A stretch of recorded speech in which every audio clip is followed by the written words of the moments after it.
My Intimate Love and Fantasies with Maria Morena. At eto na ang tambayan ng mga mahilig saan. MILF, My Intimate Love and Fantasies.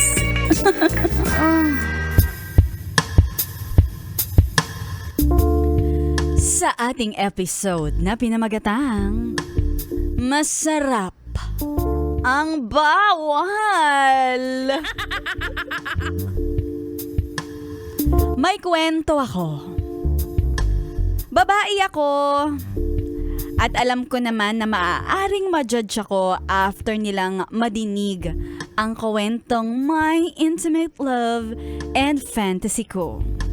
Ako ay sexy, maputi, makinis. Wow!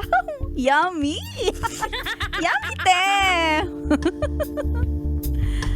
Nakilala ko ang aking boyfriend. Anyway, unika iha nga pala ako na naghahanap ng mapagpapantasyahan. Taray naman! Wala akong naging official relationship noon. Dahil sa simpleng ayoko. Puro laro lang ang lahat sa akin. Hindi nga alam ng mga magulang ko na may mga nakachurot-churot na ako dati. At nakilala ko nga itong boyfriend ko ngayon. Doon ko na-realize na meron palang mga lalaki na hindi lang jurot-jurot ang habol sa isang babae. Araw-araw, tinatry ko siyang akitin. Akitin naman si ate girl. Atake ay akitin. Kasi gusto ko na magkaroon ng thrill ang aming relasyon. Ngunit hindi siya kumakagat sa mga pain ko. Thirst trap ako kung thirst trap. Hanggang sa nakulitan na siya sa akin.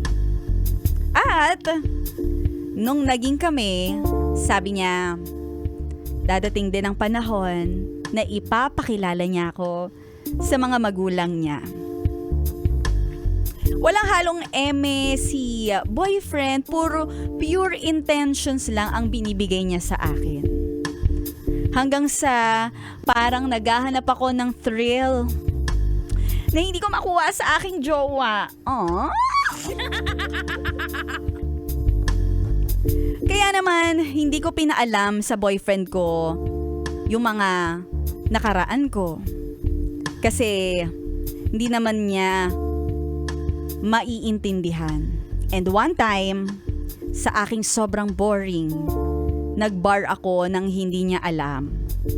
Dahil ang alam niya ay tulog-tulugan lang ako. Nako! May nakilala ako na isang lalaki, mga nasa mid-40s. What? Maskulado ang pangangatawan.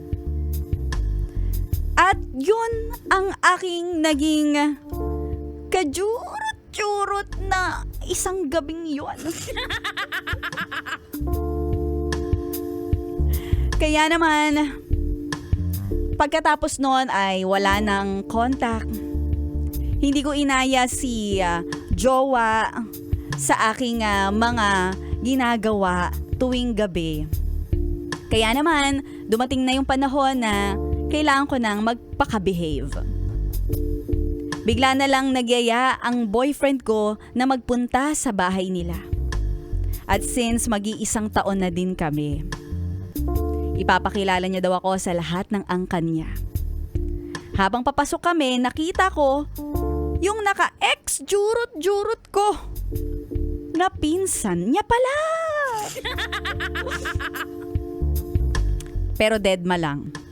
Hanggang sa dumating sa magpapaguho ng mundo ko, nakita ko din yung mid-40s na lalaki at ipinakilala niya sa akin na ito ay ang kanyang daddy. Grabe, hindi ako makatingin. Hindi ko alam ang gagawin ko sa mga oras na yon at gusto ko na lang lamunin ako ng lupa. Hanggang ngayon, hindi niya pa din alam at hindi ko sinasabi at hindi ko ito sasabihin.